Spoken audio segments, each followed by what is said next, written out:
Politik itu kan setiap hari, bukan hanya pemilu. Dan Bawaslu itu memang ngurus politik. Ya, mengawasi anggota dewan. Bawaslu ngapain ya sekarang? Kalau Bawaslu tidak ada pemilu ngapain saja? Negara itu buang-buang uang, buang-buang anggaran. Kepala daerah, gubernur, bupati, wali kota mau dipilih oleh DPRD. Kan bisa jadi Bawaslu di tingkat provinsi atau kabupaten Udah nggak ada lagi ya? bisa dibubarkan gitu. Apa yang salah dari lembaga Bawaslu ini? Yang kami sudah berjuang bekerja seperti ini. Karena kan tidak jelas apa alasannya. Karena kalau boros, anggaran negara boros, kan anggaran negara itu tidak keluar hanya untuk Bawaslu saja. Andai sosok seperti ini yang bisa jadi pemimpin di daerah kita, luar biasa. Oh, kan Kita kalau dukung umpama itu.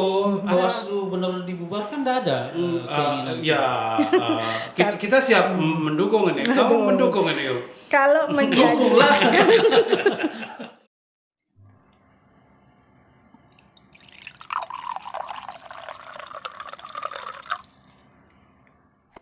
Baik, ketemu lagi kita di Lolohin Malo. Pada edisi kali ini kita Oleh, apa kabar?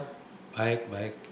Selalu baik. Selalu baik. Iya. Ya. Kita kedatangan tamu yang ini sertikan di kita di Bali, Ibu Ketut Aryani. Ya, Ibu Ketut ini koordinator Divisi Pencegahan Partisipasi Masyarakat dan Hubungan Masyarakat di Badan Pengawas Pemilu Provinsi Bali. Apa kabar Bu Tut? Astengkare sehat. Sehat. Apa aja kegiatan Bu Tut? Ini kan Ya. lama ini Bawaslu libur nih. Betul. Orang bilang nggak ada kerja. Libur Tapi ya. Berarti sebenarnya ada kerjaan. ya pasti ada. Politik itu kan setiap hari, bukan hanya pemilu. Nah, dan Bawaslu Iya. itu memang ngurus politik. Ya, mengawasi anggota dewan. Oh, enggak ya. Jadi Iya. selama ini kan orang mengesankan gini Bu Tut, setelah pemilu, setelah pilkada itu usai, seolah-olah Bawaslu ngapain ya sekarang? Tapi benar itu ngapain sekarang Bu Tut? Betul sekali, memang paradigma daripada masyarakat bukan hanya di Bali saja, bahkan di seluruh Indonesia berpandangan bahwasannya kalau Bawaslu tidak ada pemilu ngapain saja? Negara itu buang-buang uang, buang-buang anggaran untuk membiayai Bawaslu. Nah, inilah yang perlu kita sampaikan kepada masyarakat bahwasannya Bawaslu kalau tidak ada pemilu itu ngapain? Nah, yang pertama, tentunya Bawaslu memiliki tugas dan tanggung jawab bagaimana mencerdaskan masyarakat, dalam hal ini pemilih yang sudah memiliki hak pilih. Bagaimana caranya untuk mencerdaskan pemilih? Yang pertama yaitu tentu melakukan sosialisasi. Sosialisasi kepada masyarakat, kepada kelompok-kelompok masyarakat, organisasi pemuda, dan juga tokoh masyarakat dan semua sektor yang ada di Provinsi Bali. Yang kedua, kita juga mendekatkan lembaga Bawaslu itu sendiri yang selama ini mungkin belum lebih tenar dibanding penyelenggara teknis. Jadi kita itu mendekatkan diri kepada masyarakat bagaimana agar lembaga itu dikenal. Fungsi tugasnya juga seperti apa, itulah yang kita sampaikan kepada publik. Dan berikutnya lagi, bagaimana mendorong masyarakat untuk ikut menjadi pengawas partisipatif. Jadi bersama-sama nanti mengawasi pelaksanaan pemilu maupun pilkada bila saatnya sudah tiba. Gitu. Artinya 5 tahun sebelumnya sudah melakukan itu. Iya, Artinya betul. gini, biar nggak kayak orang ngaben gitu kan. Iya. Baru ngaben lagi 1 minggu baru bikin nyari bambu, nyari macam-macam, itu kan nggak seperti itu ya. Iya. 5 tahun. Tapi selama ini kan yang sering kita lihat itu memang menjelang pemilu itu kayaknya sibuk sekali gitu kan. Iya. Padahal ada waktu jeda, ya anggaplah jeda ya. 5 tahun sebelumnya itu memang efektif Bu ya untuk gini. Apakah masyarakat itu pemilu masih jauh gitu kan, masa Iya, mulai sekarang? betul. Apa ada yang semacam itu gitu kan? Ya, mungkin seperti ini ya. Kalau lembaga Bawaslu itu kan baru permanennya di provinsi itu baru 4 periode. Kalau di kabupaten baru 2 periode. Nah, selama ini mungkin program-program kegiatan itu sebelum pemilu ataukah setelah pemilu itu belum pernah melakukan apa gitu misalnya, karena lembaganya itu ad hoc. Sehingga mereka itu yang ad hoc itu terbentuk sebelum 2 bulan sebelum tahapan dan berakhir 2 bulan atau 1 bulan setelah tahapan. Nah, sehingga tidak lagi ada kegiatan vakum di badan di lembaga itu, dalam hal ini ad hoc.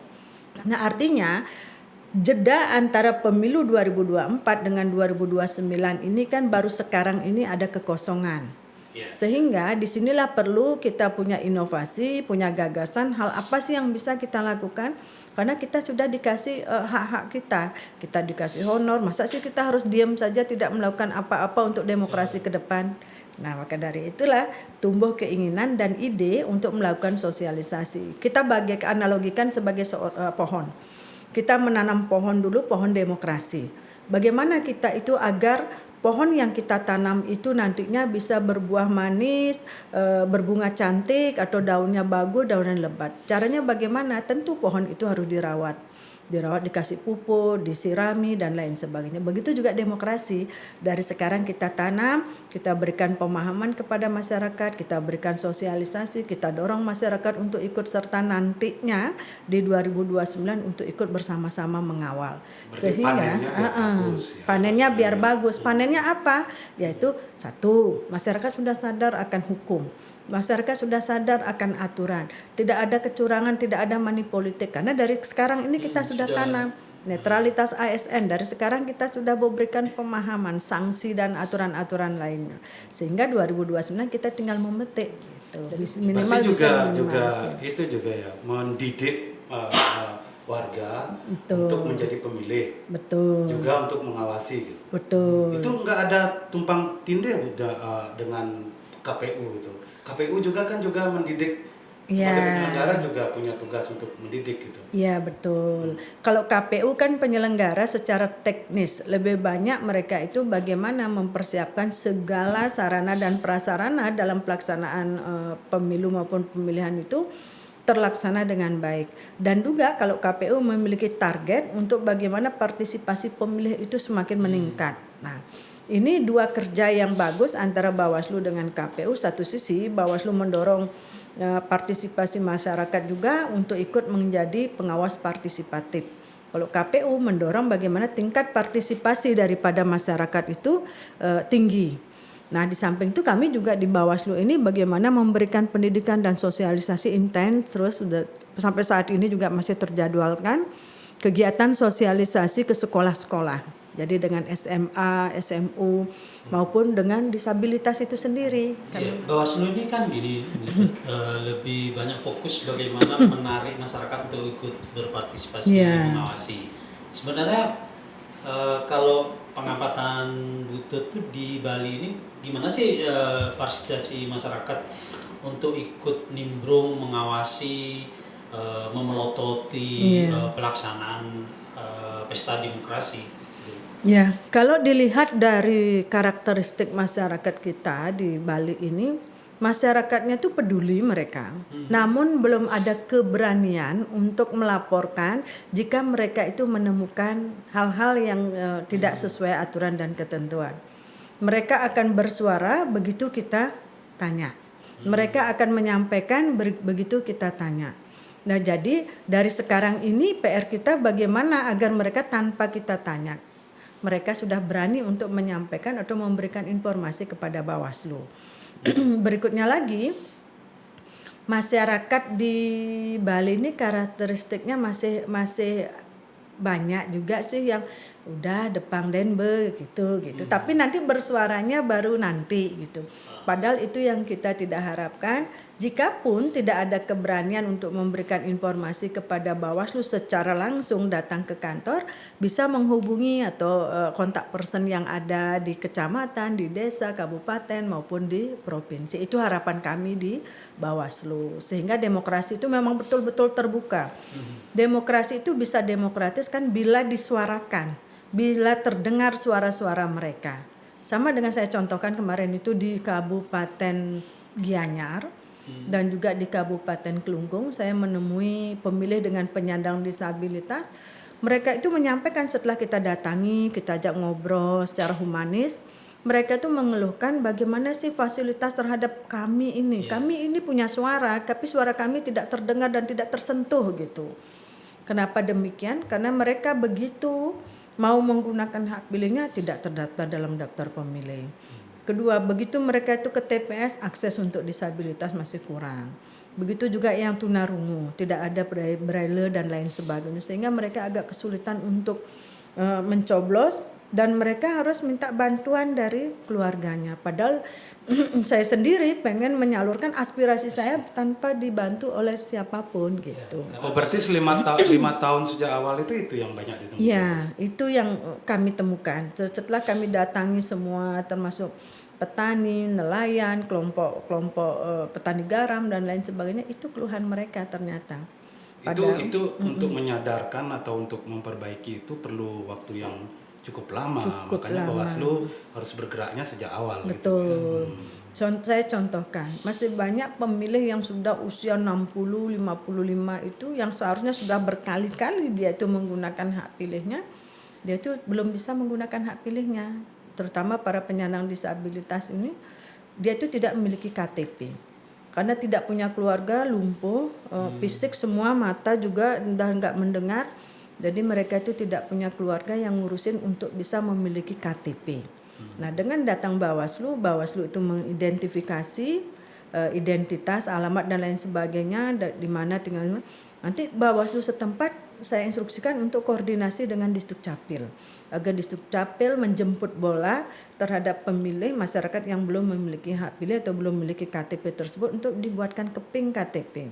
Sehingga 2029 mereka sudah bisa menggunakan hak pilih. Padahal itu menjelang pemilu kemarin sebenarnya sangat intens itu dilakukan sana, tapi masih aja yang tertinggal ya. Masih ya banyak, mungkin karena masih waktunya cepet-cepetan kan, ya, langsung pemilu, besoknya udah makanya sebenarnya Bawaslu itu memang dibutuhkan kerja sepanjang tahun itu Bu Tut, ya. Betul. Banyak persoalan yang tidak mungkin belum terselesaikan menjelang atau di hari-hari tahapan itu yang perlu dilakukan di luar tahapan gitu. Termasuk yaitu pendataan orang-orang yang seharusnya memiliki hak pilih ternyata juga kenyataannya tertinggal ya. Berarti banyak Bu cerita-cerita yang muncul di masyarakat yang selama ini kita nggak tahu, tapi Bu Tut yang sangat tahu itu persoalan-persoalan yang sangat khas itu spesifik gitu yang selama ini, kalau selama ini kan kita ngomongnya money politik,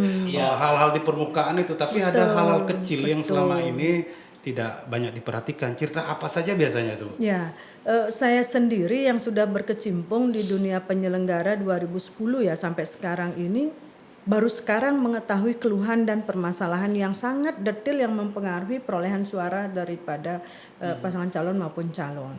Saya contohkan, ini yang banyak saya temukan itu kayak penyandang disabilitas, suami istri tunarungu juga tunadaksa. Semua satu pasangan tersebut mereka itu kadang dapat perlakuan pada saat pelaksanaan pemilu presiden dan DPR, mereka itu tidak banyak yang mendatangi. Namun begitu pelaksanaan pilkada mereka itu didatangi. Jadi bahkan diarahkan untuk ke TPS dan segala macam untuk menggunakan hak pilihnya. Di saat pemilu itu mereka itu tidak ada yang mendatangi. Nah, di situ kita bisa bedakan mungkin kepentingan politik lokal dengan kepentingan politik nasional. Sehingga mereka itu tidak tersentuh. Itu kan berapa fakta yang ditemukan Bu Tut di lapangan. Apakah mungkin itu regulasi tidak sampai ke sana sehingga itu terlupakan, atau mungkin Bu Tut punya formulasi seharusnya ada regulasi semacam apa sehingga mereka itu tidak ketinggalan gitu, kelompok-kelompok yang rentan. Dari hasil penjajakan ke masyarakat menemukan hal-hal seperti itu. Satu lagi ada yang mental. Jadi orang itu kalau didatangin dia itu langsung loncat, nggak mau. Tapi saya butuh untuk bicara sama orang itu. Ini mungkin perlu keberanian juga untuk tuna mental itu ya. Jadi saya minta tolong orang tuanya, bagaimana Pak, Ibu, saya mau ngobrol sama mereka. Apakah kemarin itu dia dapat undangan memilih atau tidak? Tidak Bu, mungkin karena sudah dianggap tidak ini suaranya atau tidak dibutuhkan atau tidak penting. Oh tidak begitu Bu, tetap mereka ini kami data sehingga kami sampaikan nanti kepada secara umum kepada pihak terkait bagaimana caranya agar mereka itu bisa menggunakan hak pilihnya nanti di pemilu berikutnya. Nah, untuk mendekatkan itu apa yang kami lakukan? Kami berkoordinasi dengan Bawaslu di kabupaten yang kami di wilayah tersebut, kejadian tersebut untuk berkoordinasi dengan Disdukcapil, dengan Kesbangpol dan bahkan pihak aparat desa setempat untuk menyampaikan bahwa yang bersangkutan ini belum terakomodir loh hak pilihnya padahal udah usianya sekian gitu. Terus kami juga koordinasi dengan Disdukcapil terkait dengan pemilih atau masyarakat yang belum memiliki keping KTP bagaimana agar Disdukcapil juga mau respect atau jemput bola terhadap masyarakat yang belum memiliki hak pilih tersebut. Berbahaya juga kalau misalnya kita memaksakan kalau misalnya keluarganya setuju gitu kan, terutama yang kesehatan mental, yang mentalnya terganggu betul. itu biasanya tuh pernah nggak Butut ada cerita-cerita menarik soal itu, misalnya ditolak gitu, jangan nggak usah pergi aja gitu misalnya kayak gitu. Ya betul. Ada beberapa tempat memang kayak di daerah Jembrane, daerah Kelungkung. Kami datang tuh pokoknya nggak mau di kayak di inilah disuruh pergi aja nggak usah. Tapi tetap tanggung jawab saya untuk bagaimana mereka itu nantinya bisa menggunakan haknya karena itu kan bukan kewajiban ya tapi hak bagaimana mereka itu bisa menggunakan hak pilihnya. Saya menyampaikan dengan sampai berhasil menyadarkan pihak orang tuanya. Nah, Tapi lebih banyak berhasil ketimbang gagal. ya Astungkare berhasil semua, mereka Berhasil mau semua, ya? tidak berhasil semua dengan pendekatan besok tidak ini saya suruh kabupatennya coba deketin lagi nanti 2 minggu lagi kita datangin lagi gitu. Akhirnya Itu Astungkare pernah nggak dapat semacam ancaman kekerasan? kalau ancaman terkait dengan Misalnya ada yang nggak terima gitu kan, nggak usah lah datang-datang ke sini, orang kami sudah bisa menentukan nasib kami sendiri. Ya. Ada satu memang ini bahkan yang tidak bisa jalan pakai kursi roda. Dia itu menyampaikan, udah dah ibu nggak usah sibuk-sibuk ngurusin saya, biarin saya kan yang tidak menggunakan saya bukan ibu, ngapain ibu repot-repot? Kan tidak, saya percuma juga tuh juga saya tidak diperhatikan walaupun saya milih si A si B tetap aja kondisi saya begini tidak ada perhatian dari pemerintah bahkan ngomong begitu.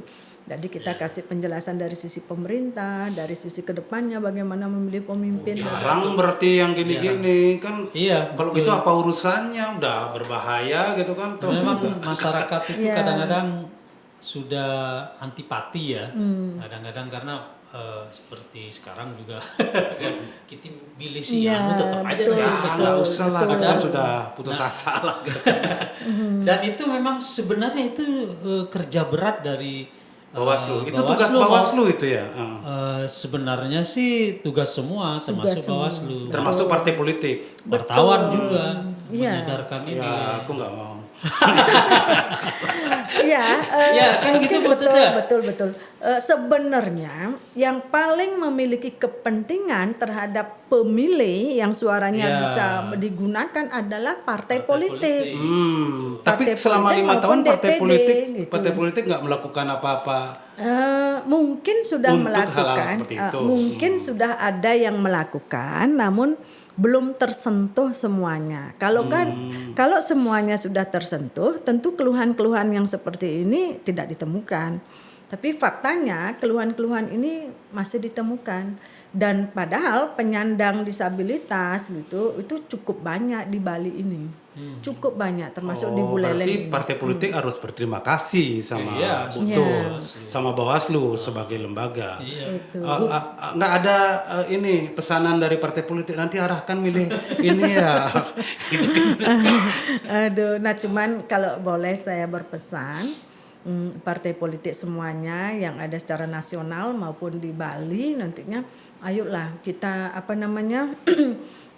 berikan kesempatan, dengarkan suara-suara mereka dan sentuhlah mereka. Jadi mereka para partai politik pasti akan mengetahui akan tersentuh untuk mendengar suara-suara mereka karena yang sekarang ini disentuh kan masyarakat umum, pemilih-pemilih cerdas, sementara pemilih penyandang disabilitas itu yang berkebutuhan khusus sangat sedikit, masih sangat sedikit Ya, yang menyentuh. tapi saya curiga nih, Butut.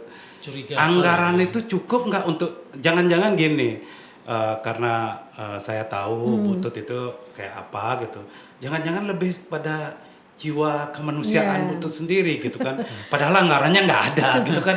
Bisa Iya, seperti itu. betul, Ada nggak yang melebihi anggaran gitu pengeluaran ini Iya, kalau iya, materi iya, aja betul, Bu ya. betul, betul. Tapi kalau ke desa-desa itu kan ada persoalan-persoalan Betul, lain, misalnya betul. desanya sangat terpencil, harus Betul, nyebrang sungai, betul. harus ini itu resiko seperti itu dibandingkan dengan anggaran yang diterima itu, oh ini jauh lebih kecil. Kalau aku kepleset ini jatuh nih udah anggarannya berbeda. Itu saya curiganya ini lebih banyak ke jiwa kemanusiaannya Putut sendiri apa? Iya. Apa memang Bawaslu harus seperti itu? Ya, bisa dikatakan dan bisa dicek oleh teman-teman kami juga yang memiliki kewenangan ya. Kami itu datang ke desa-desa, ke pelosok-pelosok tanpa anggaran sama sekali, yang ada hanya bensin. Jadi karena saya pakai listrik, mobilnya hanya biaya cas mobil itu saja. Jadi untuk anggaran konsumsi termasuk minum sendiri pun semuanya datang dari pribadi saya. Termasuk kalau ke Tanjung luka gitu kan Ya sendiri, itu sendiri, berobat sendiri ya. mesra dia. Padahal ya, kalau saya melihat dibandingkan tugas teknis Iya. mengawasi di administrasi, sebenarnya lebih berat tugas ini sebenarnya. Sebenarnya. Iya kan, Nah, Bututnya? betul. Tetapi ya sepertinya belum banyak yang mengetahui apa sih yang kami lakukan. Ya. Namun harapan kami mereka bisa mencari tahu dan bisa tahu, sehingga tidak perlulah dari partai politik maupun peserta pemilu itu harus memberikan bantuan ini sementara, jangan. Tapi pedulilah kepada pemilih-pemilih yang sudah kami ini perjuangkan. memang Butut harus dibantu karena kan jumlah desa terpencil atau jumlah informasi daerah-daerah yang blank spot itu Iya. akses informasinya tidak lancar atau tidak bagus itu kan di Bali masih banyak. Betul, betul, Itu banyak harus- sekali. Kalau itu didatangi satu persatu oleh Butut itu habis 5 tahun itu. Iya. Udah tiba-tiba udah pemilu. Sudah pemilu lagi. Iya, udah pemilu lagi. Betul. Kalau sebenarnya masa ini adalah masa tahapan yang sangat paling bagus lah untuk mendatangi ke pemilu tersebut. Kalau sudah di masa tahapan, otomatis kita kan sudah berkejaran ke- dengan tahapan. Iya, udah. Jadi nggak akan bisa menyentuh lagi ke bawah Sudah itu. mengawasi banyak hal kan Jadi, menjelang pemilu. jadi untuk pendidikan semacam itu memang Bawaslu ini harus dipertahankan ya. Iya, Soalnya memang ada harus gini Iya. Butut, ada isu terakhir itu ini menyangkut nasib Bawaslu ini. Iya. Isu terakhir kan maunya kepala daerah, gubernur, bupati, wali kota mau dipilih oleh DPRD. Iya. Dan ada yang mutik-mutik kalau itu terjadi kan bisa jadi Bawaslu di tingkat provinsi atau kabupaten Udah nggak ada lagi ya. bisa dibubarkan gitu. Itu Iya, gimana, Pak? betul. Itu wacana-wacana itu per hari ini pun saya membaca wacana tersebut masih bergeliat gitu. Bagaimana Bawaslu ini dibubarkan saja. Saya sebagai penyelenggara pemilu juga berpikir apa yang salah dari lembaga Bawaslu ini yang kami sudah berjuang bekerja seperti ini. Jikapun ada penyelenggara pemilu, dalam hal ini pengawas pemilu di daerah maupun di provinsi lain yang tidak melaksanakan tugasnya secara maksimal, tidak ada keberanian dalam menindak pelanggaran, itu kan personelnya, oknumnya. Apakah dengan kekurangan kecakapan kerja mereka berdampak kepada lembaga? Apakah lembaganya yang harus dibubarkan ataukah personelnya yang harus diperbaiki? Nah, kembali ke yang merekrut itu siapa? Merekrut itu tentu yang ada tingkat di atasnya. Setingkat di atasnya itu yang merekrut itu siapa? Kan tidak terlepas dari peran daripada DPR gitu misalnya. Nah, sekarang apakah lembaganya yang harus dibubarkan ataukah orangnya yang ada di dalamnya yang perlu dibenahi, yang memiliki kapasitas dan lain sebagainya. Itu harapan kami karena kepala daerah maupun DPR yang duduk, DPR RI, DPRD kabupaten, provinsi, DPD itu kan juga hasil pengawasan kami sehingga mereka itu bisa duduk di lembaga yang terhormat sekarang ini. Kalau kerjanya seperti itu ya nggak perlu dibubarkan. Kan Iya. 5 tahun itu bisa melakukan hal-hal yang tidak diambil kerjaannya oleh lembaga-lembaga politik, lain termasuk gitu kan. partai politik, Ya, kan. Bawaslu lah yang melakukan pekerjaan seperti itu. Iya. Nah, Menyadarkan orang untuk berdemokrasi secara baik gitu kan susah itu. iya. Tapi Memang kalau ya hal-hal benar-benar seperti ada. itu tidak bisa diukur kayak membangun rumah kan, oh ini berapa persen, Iya. itu menyangkut mental kan gitu Pak Tut. Betul. Iya, tapi kalau undang-undangnya benar-benar diubah gitu kan, benar-benar bahwa pemilihan ya siapa tahu lah negara kayak gini kan, siapa bisa tahu saja. siapa tahu itu nanti benar bahwa kepala daerah dipilih oleh DPRD dan Bawaslu tidak diperlukan lagi, bukan Iya. karena apa, karena memang tidak diperlukan gitu kan. Bukan. Itu kalau benar-benar seperti itu Ya gimana? kembali ke belakang gitu. Iya. Ya Pak Tut ya, Betul. Ke belakang Orde Lama. ke zaman lama gitu. Iya, seperti itu. Tapi kalau benar-benar dibubarkan, Putut kemana nih? Ya. Jikapun benar-benar dibubarkan ya yang jelas saya karena Bawaslu tidak ada dan kebetulan saya juga udah 2 periode di Bawaslu Provinsi dan Bawaslu RI misalnya tidak ada, tentu tidak ada ruang lagi untuk ke Bawaslu kan. Jadi kalaupun tidak, saya tetap berada pada masyarakat dan di tengah-tengah masyarakat gitu. Oh, ikut ini Sumba jadi apa? Iya. Jadi Enggak, tapi gini Bu Tut. Kalaupun apa namanya, kepala daerah, gubernur, wali kota, bupati itu dipilih oleh DPRD, kan lembaganya masih bisa dipertahankan dengan mungkin perubahan fungsi pengawasannya seperti apa? Mungkin ada rumusan. Iya. Ini kan tergantung kebijakan daripada wakil-wakil rakyat yang ada di RI ya, di pusat, seperti apa yang ada di Senayan. Bagaimana mengkaji dan mentelaah lebih dalam, jangan hanya berpikir Bawaslu ini bubarkan saja gitu.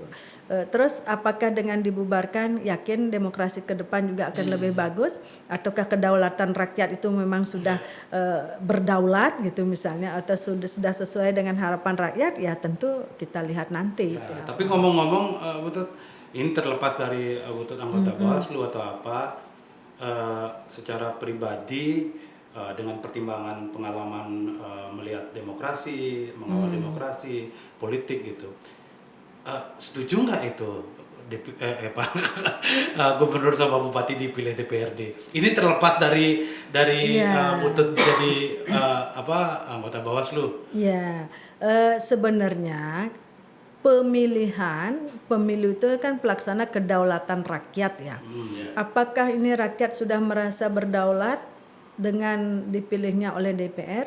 Karena suara itu adalah suaranya murni dari rakyat untuk memilih calon-calon kepala daerahnya. Apakah nanti kedekatan antara pemilih dengan masyarakat dengan pemimpin daerahnya itu akan ada chemistry yang bagus apabila masyarakat itu tidak memilih atau pemilih itu tidak memilih langsung? Apakah chemistry-nya hanya terdapat di DPR itu sendiri ataukah kepada masyarakat? Sementara kepala daerah itu adalah kepala daerahnya masyarakat, kepala daerahnya pemilih.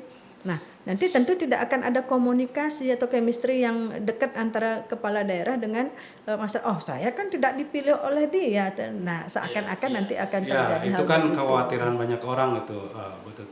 Tapi kan ada satu alasan yang sering diungkapkan bahwa pemilihan kepala daerah langsung itu biayanya sangat tinggi. Itu biasanya dipakai alasan, pakai senjata bahwa kalau dipilih oleh DPRD ya lebih murah, lebih ngirit gitu. Iya. Itu sebenarnya Itu bisa kebalikannya justru kan.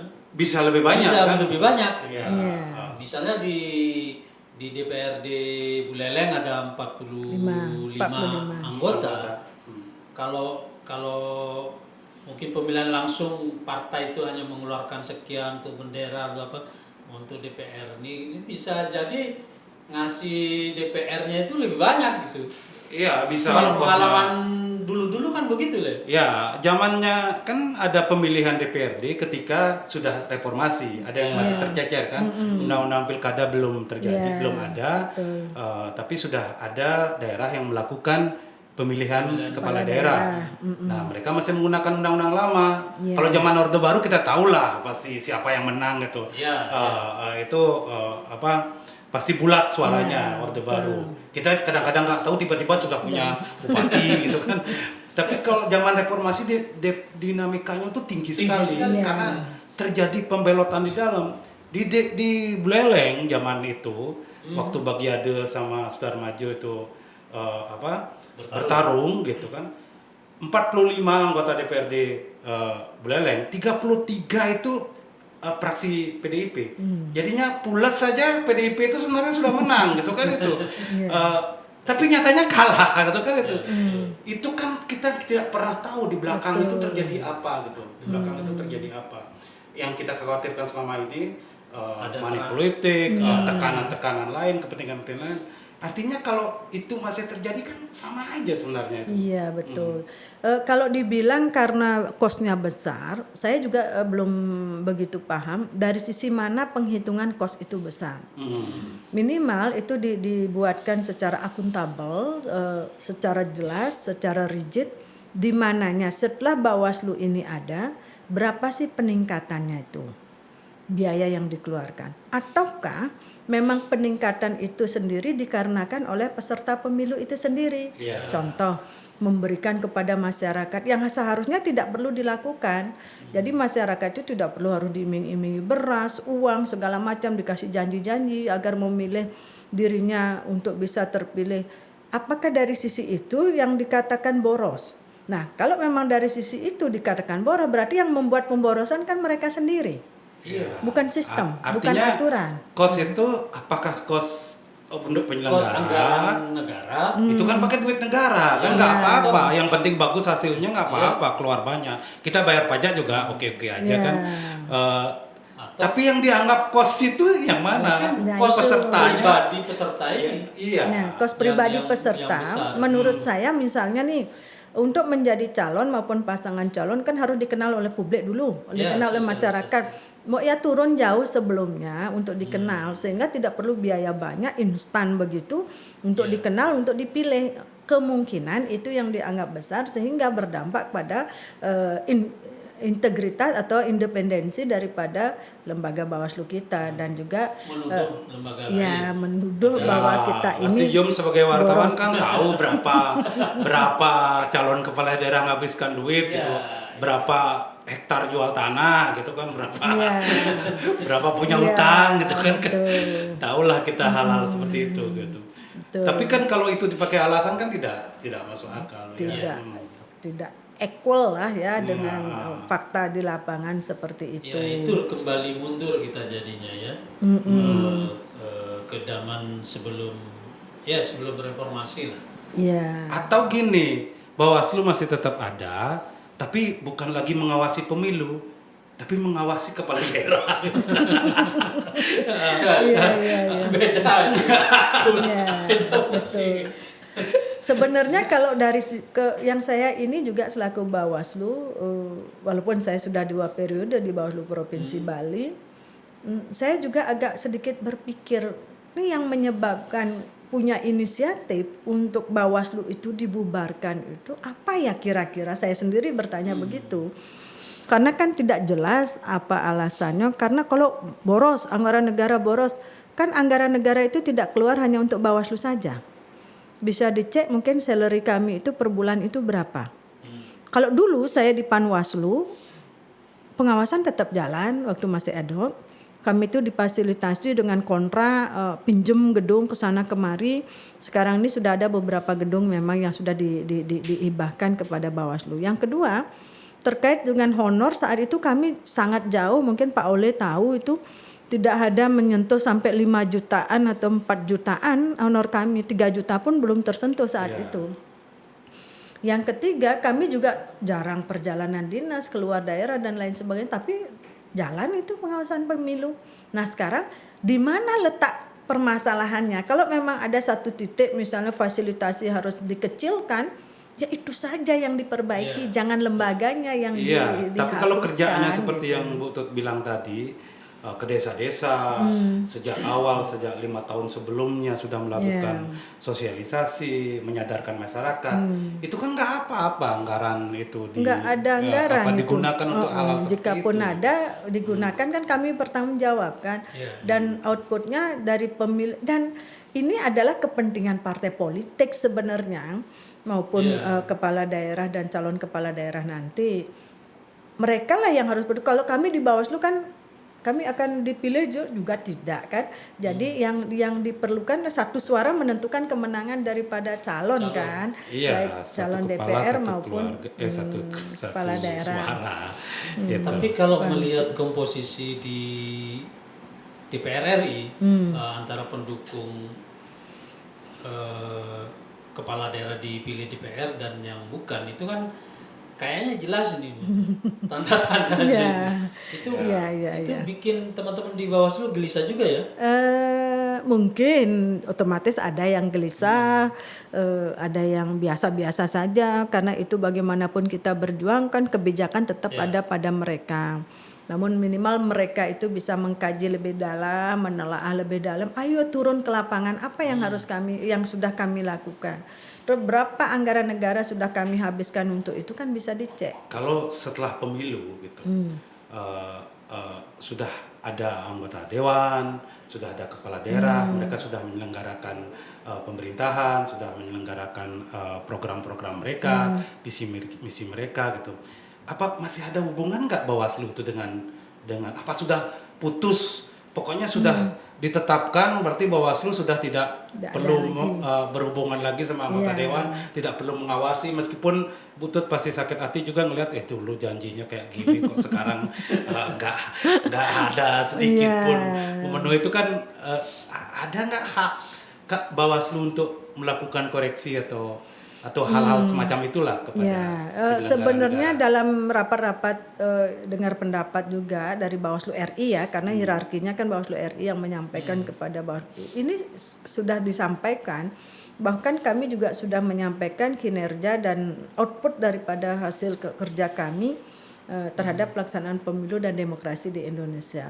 Tapi tetap kembali ke kebijakan mereka sebagai wakil-wakil rakyat yang dipercaya oleh masyarakat, dipercaya oleh pemilih untuk duduk di sana. Sekarang sudah duduk di sana, mereka memiliki kebijakan sendiri untuk melakukan hal-hal yang tentu membatasi ruang gerak daripada masyarakat untuk menggunakan hak pilihnya, memilih mereka nantinya. Gitu. Ya, karena soalnya kan gini, yang paling tahu tabiat politikus itu kan sebenarnya Bawaslu atau KPU. Jadinya yang paling tahu juga apa yang akan dilakukan.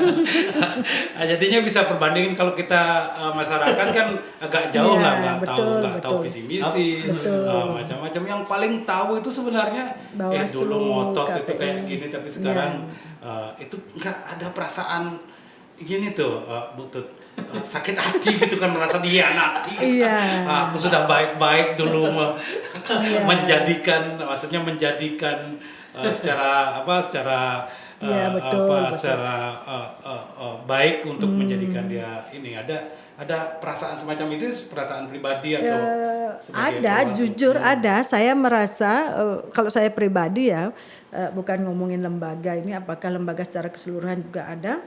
Kalau saya secara pribadi dari badan ini pengawas pemilu ini ad hoc, bagaimana menyuarakan agar bisa menjadi permanen, terutama di kabupaten sudah bisa permanen, sekarang sudah seperti ini lagi, bahkan ditiadakan, di ad hoc-kan pun kayaknya tidak, katanya mau dibubarkan dan lain sebagainya.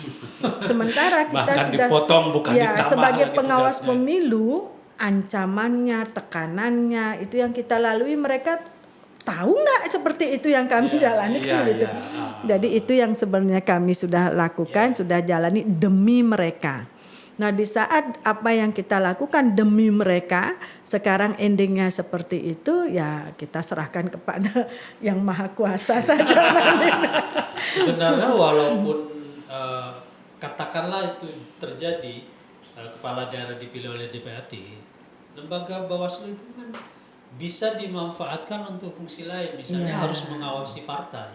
Ya itu yang aku maksud. Artinya ada pengawasan lain, misalnya politik.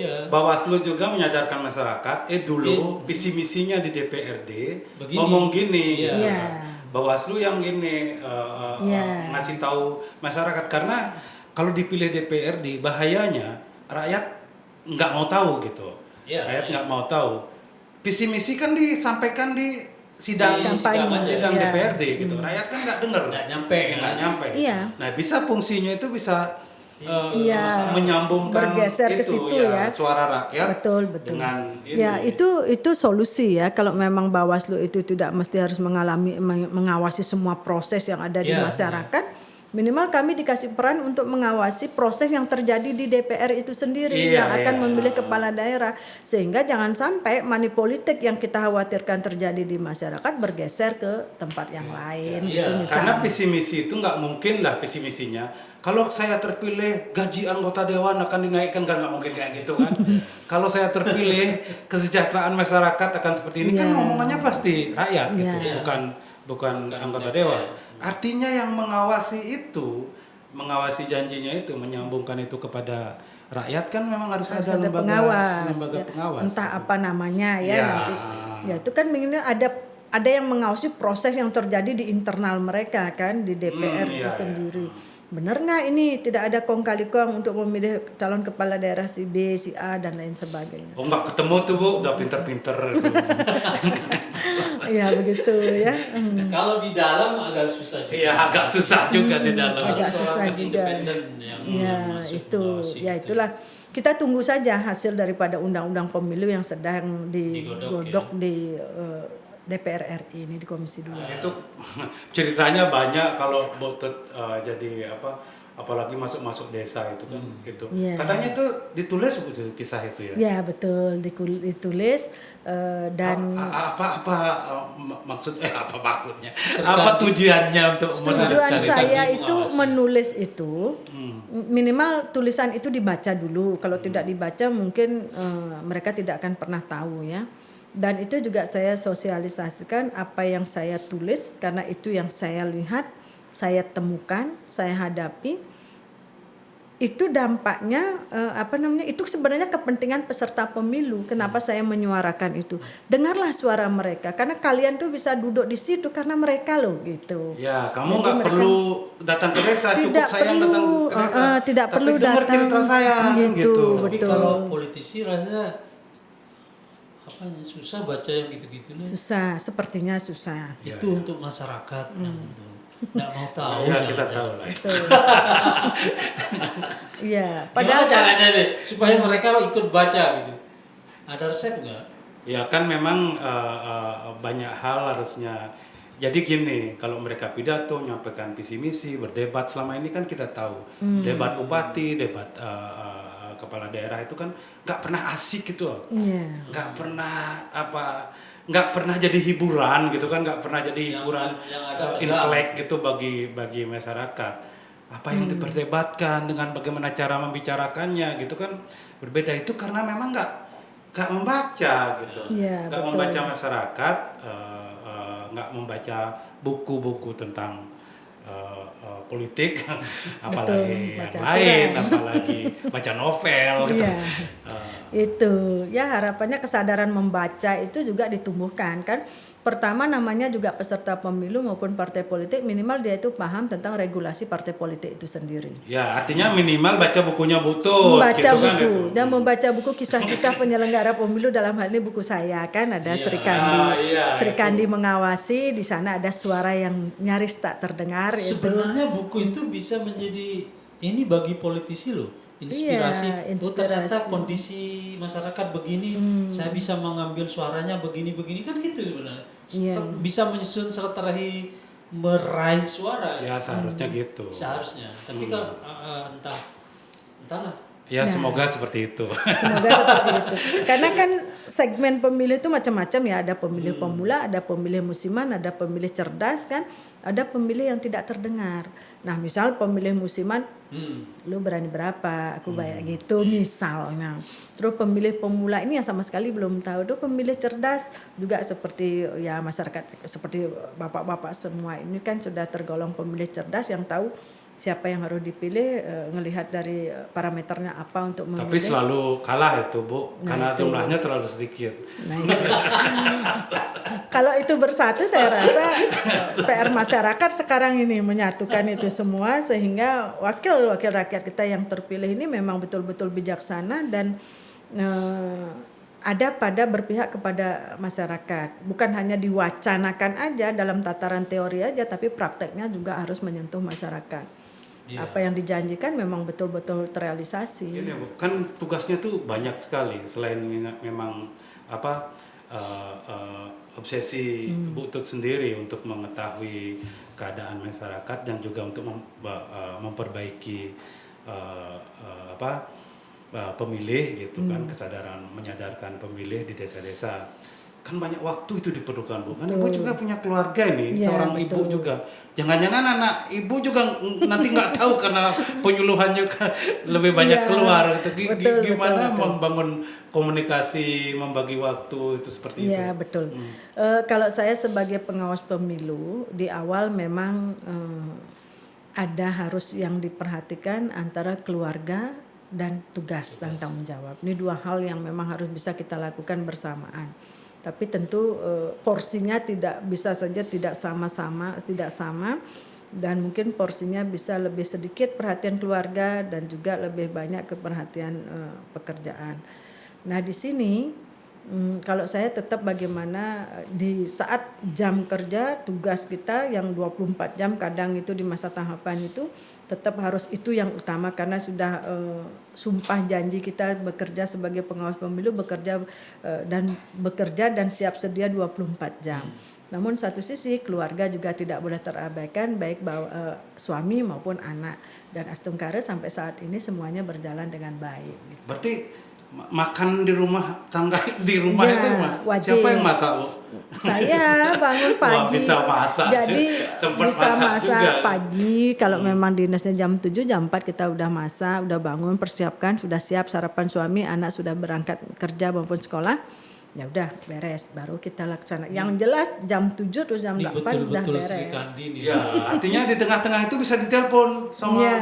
partai politik atau Yes, sama betul. rekan kantor atau sama siapa gitu kan. Saya membayangkan dalam bayangan saya itu andai sosok seperti ini yang bisa jadi pemimpin di daerah kita luar biasa. Oh, kan Kita kalau dukung umpama- itu. Nah, Apa kalau ada umpama keinginan nanti Bawaslu benar-benar dibubarkan enggak ada keinginan. ya kita siap mendukung ini. Kamu mendukung ini yuk. Kalau menjadi Dukunglah. ini Tapi bukan tim suksesnya. ya pertama spirit saya bagaimana mengawal demokrasi ya, baik sebagai penyelenggara teknis maupun pengawas pemilu. Terus di situ kan karena kita sudah bergelut dengan partai politik, dengan peserta pemilu, tentu mereka juga mengetahui dan saya pribadi sebenarnya berharap bagaimana wakil-wakil rakyat, kepala-kepala daerah kita itu peduli kepada masyarakat, bukan hanya performan. Oh ini istrinya pejabat layak kita calonkan, ini istrinya, padahal mereka itu tidak pernah mendengar suara-suara yang dibawa. Kalau saya sendiri misalnya apakah Anda itu kalau dikasih pilihan apakah Anda itu tetap sebagai penyelenggara pemilu ataukah sebagai wakil rakyat, saya tetap penyelenggara pemilu. Karena saya mau mencetak pemimpin-pemimpin kepala daerah maupun DPR-DPR yang memang betul-betul peduli kepada masyarakat. Itu. Wah, itu luar biasa. Itu. Lebih baik kita yang mencetak, bukan Iya. kita itu jadi tetakan. Ya, Itu cetakan. bisa jadi visi misi itu, bisa diintip di podcastmu nih. Yuk. Wah ini ada lawan kita nih. Kalau misalnya ada partai yang meminang gitu, Butut.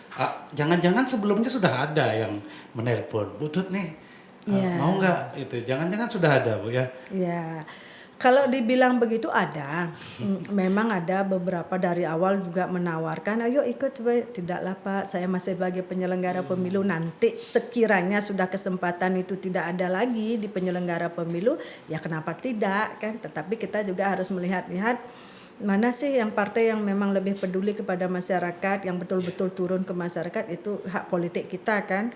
Baik kita sebagai penyelenggara pemilu juga memiliki hak politik jika sudah tidak bekerja sebagai penyelenggara pemilu. Ya itu pasti sendiri. berbeda hasilnya gitu. Yang pernah melahirkan pemimpin terus jadi pemimpin itu gimana itu? Nggak butuh, nggak bisa digoda. Jangan gue mancing-mancing. Iya. Ya, tetap dia. Mungkin kalau anggota penyelenggara yang lain begitu selesai dilamar partai langsung oke-oke aja jadi caleg ya. Butut jangan coba-coba merayu. Iya, Ya Butut ya. iya betul. Dia Nggak ini tetap ini dulu lah. mencetak. Tapi kan masalahnya banyak dari penyelenggara itu gagal jadi anggota dewan itu. Iya gimana? betul. Nah, itu. Iya, karena mungkin belum ini ya, apa namanya, saya sendiri belum tahu juga harus ngukur baju lah gitu maksudnya. Iya.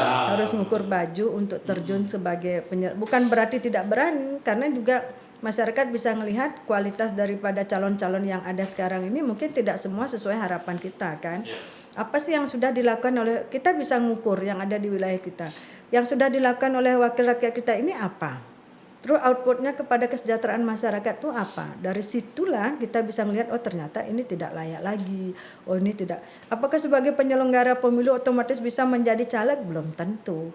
Karena kapasitas dan kualitas dirinya kan. Jadi caleg mungkin bisa Bu, Ya, terpilihnya ya. terpilihnya ya belum. Ya, kalau mencalonkan diri mah partai itu pasti banyak yang apalagi perempuan ya. Iya, Karena iya. persyaratan 30% keterpenuhan syarat administrasi itu kan perempuan harus terpenuhi 30%. Tapi yang saya perjuangkan sebagai perempuan, regulasi ini belum berpihak kepada perempuan. Nah itu. Kenapa saya katakan demikian? Persyaratan untuk partai politik bisa ikut berkompetisi dalam pelaksanaan pemilu kemarin 2024 harus terpenuhinya syarat 30% keterpenuhan calon perempuan. Itu baru syarat administrasi saja. Undang-undang kenapa saya katakan belum berpihak kepada perempuan? Karena tidak mengatur keterpilihan 30%. Baru hanya persyaratan keterpenuhan administrasi 30%. Yang kedua, untuk calon kepala daerah dan wakil kepala daerah termasuk presiden juga belum ada mengakomodir pasangan calon presiden, gubernur dan bupati wali kota harus terpenuhinya 50% perempuan dan 50% laki-laki. Sehingga ada calon bupatinya laki-laki, wakilnya perempuan, wakilnya laki-laki, bupatinya perempuan gitu misalnya. Itu belum diatur. Oh itu harus diperjuangkan itu. Ya itu harus diperjuangkan dan itu sudah kami suarakan juga terkait dengan perjuangan perempuan untuk ke depan. Ini kan gini Bu ya, kan 50-50 itu kalau terpenuhi itu ada peluang juga bagi Ibu untuk Bu Tut untuk maju gitu. Ya. Tapi meskipun secara administratif itu bisa, kan juga orang pingin menang gitu Iya kan. betul. 50-50 itu kalau anggota dewan kan banyak gitu kan, orangnya banyak. Tapi kalau bupati sama wakil bupati milih laki-laki aja susah, apalagi milih perempuan. Yang maksudnya yang partisipasi politiknya juga sampai saat ini tuh belum sengotot laki-laki gitu ya. Jadinya Bu Tut ini punya peluang besar untuk jadi 50% itu. Iya, kalau memang perempuan itu bukan hanya saya saja sebagai seorang perempuan memiliki peluang besar, tapi tentunya perempuan-perempuan yang memiliki kapasitas dan potensial untuk memimpin daerah itu memiliki peluang untuk itu. Karena saya yakin burung tidak akan bisa terbang hanya dengan satu kepak. Jadi satu sayap tentu akan terbangnya tidak maksimal. Tapi kalau laki perempuan diimbangkan tentu naiknya pun terbangnya pun akan lebih bagus lagi. Ibarat kepala daerah dan wakil kepala daerah ini antara laki-laki dan perempuan itu diseimbangkan. Tentu ada kepedulian kepada perempuan, ada kepedulian kepada masyarakat yang laki-laki juga. Karena pemilih terbesar itu adalah pemilih perempuan. Jadi kalau perempuan tidak disuarakan oleh perempuan, tidak diperhatikan oleh perempuan, saya yakin masih agak hambar lah sedikit gitu. Iya, perempuan itu sakti itu ya, Yom. Iya. Perempuan itu saktinya kalau misalnya di Dewa Wisnu itu saktinya Dewi Sri gitu kan, artinya istri itu perempuan itu sakti dari pemimpinnya. Betul. Jadinya Ibu bersedia nggak kalau dijalankan?